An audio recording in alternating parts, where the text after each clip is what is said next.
Bismillahirrahmanirrahim.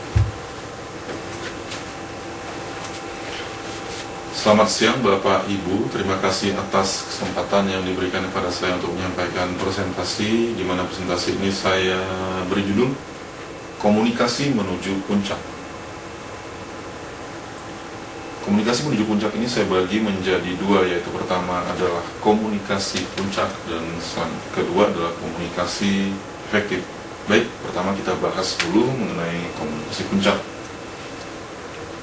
Di sini saya gambarkan sebuah proses dari komunikasi, di mana terdiri dari komunikator, kemudian pesan, dan komunikan.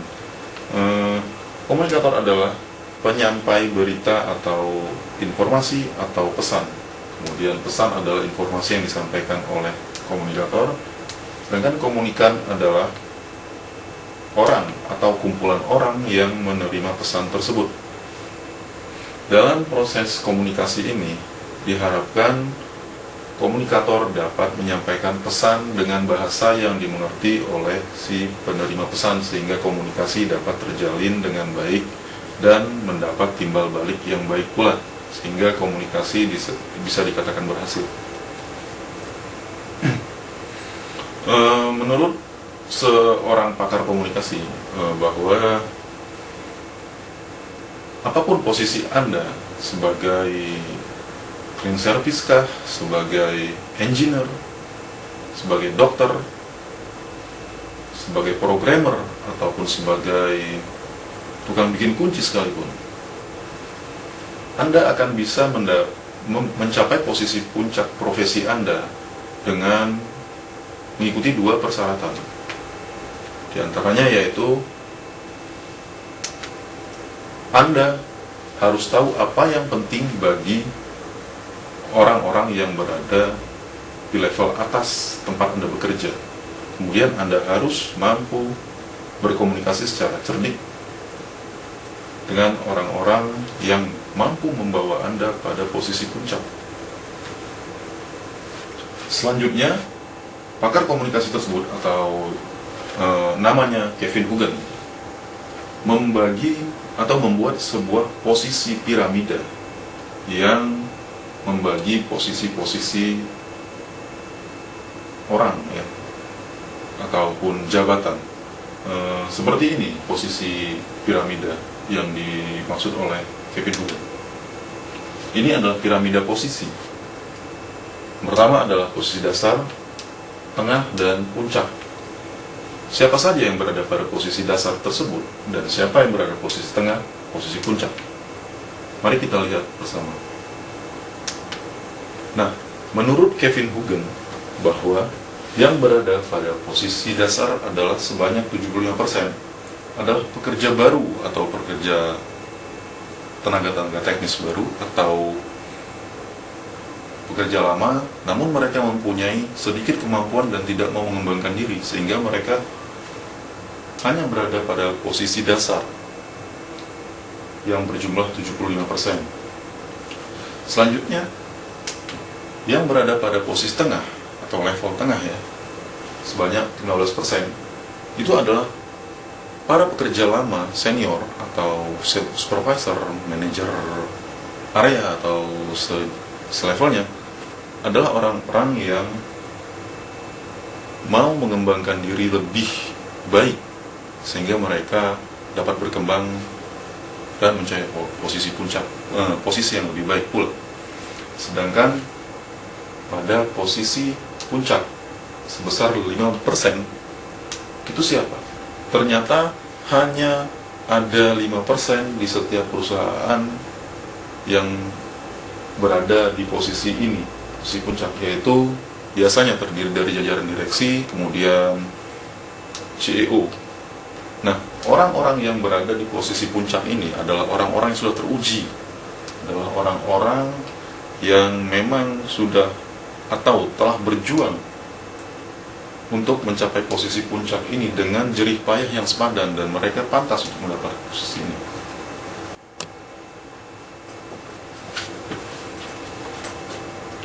Sebenarnya apa maksud dari Kevin Huguen mengenai piramida posisi ini? Adalah bahwa pada setiap posisi ada garis pembatas, di mana di tiap garis pembatas tersebut terdapat orang-orang yang mampu untuk mengangkat orang-orang pada level dasar tengah untuk mencapai atau untuk keluar dari kerumunan orang sehingga mereka dapat atau mampu untuk mencapai posisi puncak ini. John Hancock mengatakan bahwa kemampuan terbaik dalam bisnis adalah berhubungan baik dan berhubungan baik dengan orang lain dan mempengaruhi tindakan-tindakan mereka. Sehingga bila Anda ingin dapat berada pada posisi puncak, maka lakukanlah hubungan yang baik, jalinlah relasi, jalinlah network yang baik terhadap orang-orang di sekitar Anda, terhadap atasan Anda, dan dapat mampu berkomunikasi dengan baik pula dengan mereka. Jika Anda sebagai tenaga teknis atau tenaga apapun ya, yang mempunyai hard skill yang baik, kemudian ditunjang dengan soft skill seperti ramah, jujur, terampil, dan komunikatif, itu merupakan sebuah kunci bahwa Anda telah mempunyai tiket untuk dapat mencapai posisi puncak. Bagaimana menunjukkan soft skill itu? Soft skill dapat Anda tunjukkan pada saat pertemuan-pertemuan penting, pada saat presentasi, pada saat diskusi, atau pada saat negosiasi ya, dengan rekan bisnis. Nah, di situ Anda dapat dilihat, Anda dapat menjual diri Anda.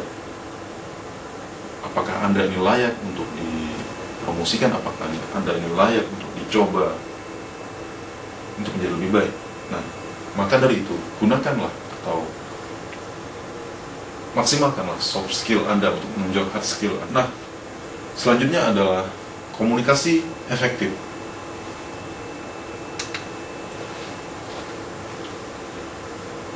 Komunikasi yang efektif adalah sebuah komunikasi yang dapat disampaikan dengan baik dan dapat diterima oleh penerima dengan baik dan dapat mendapat timbal balik ya, seperti itu.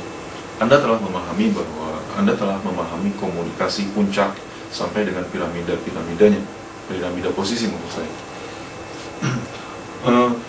Ini merupakan sebuah sekuen pengiriman informasi yang terdiri dari pengirim, kemudian informasi yang disampaikan, selanjutnya adalah penerima, dan feedback dari penerima terhadap pengirim. Untuk mendapatkan sebuah komunikasi yang baik, ternyata itu ada 7 persyaratan. Apa itu 7 persyaratan tersebut? Ternyata ini. Persyaratan pertama adalah Anda harus dapat menyimak atau listen dalam bahasa Inggrisnya, bukan mendengar. Menyimak adalah mengerti, memahami apa yang disampaikan oleh komunikator. Pada saat menyimak, jangan sekali-sekali Anda mengalihkan mata atau mengalihkan pandangan dari pembicara, sehingga itu akan mengakibatkan si pembicara merasa bahwa apa yang dibicarakannya tidak menarik atau mereka merasa tersinggung, seperti itu. Kemudian adalah memahami.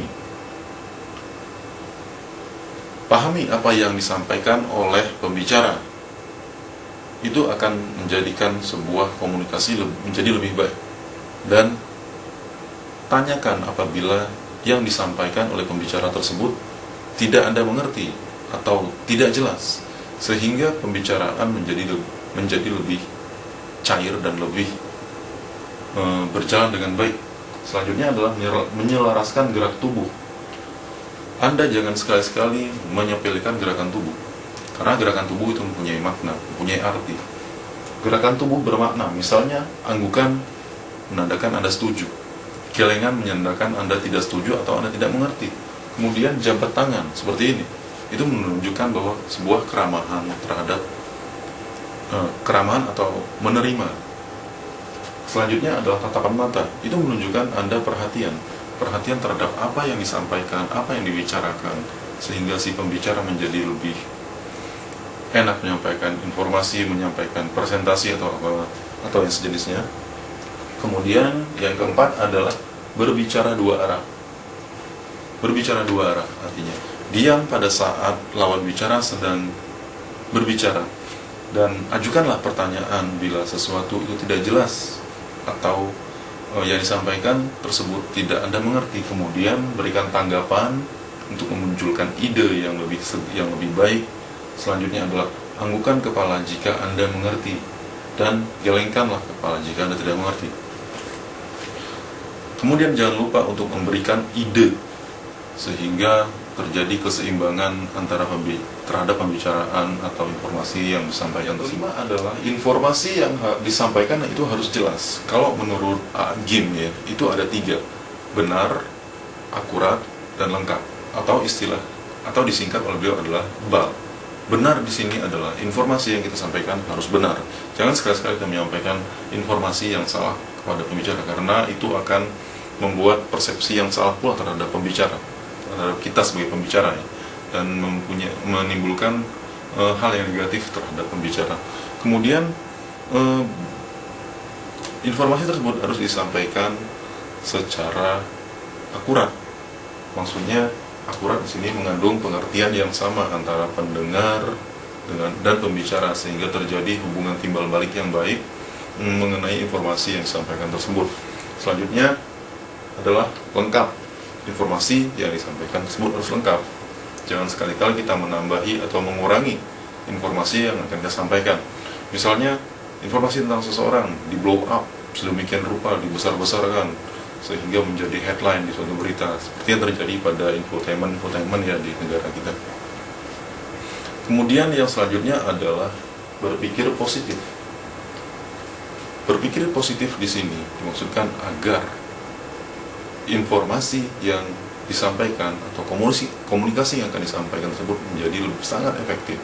Karena apabila si pembicara, maksud saya si pendengar atau komunikan memunculkan pikiran negatif terhadap si pembicara, sangat dipastikan bahwa komunikasi tersebut tidak akan terjadi dengan baik. Karena misalnya seperti ini, saya kasih contoh. Pada saat kita sedang jalan dengan teman, dengan relasi atau dengan siapalah, tiba-tiba si teman mengajak kita menghindari sebuah kerumunan, dan pada saat itu kita langsung berpikiran negatif. Jangan-jangan teman kita ini mau pinjam uang atau mau sesuatu atau apalah sesuatu yang negatif.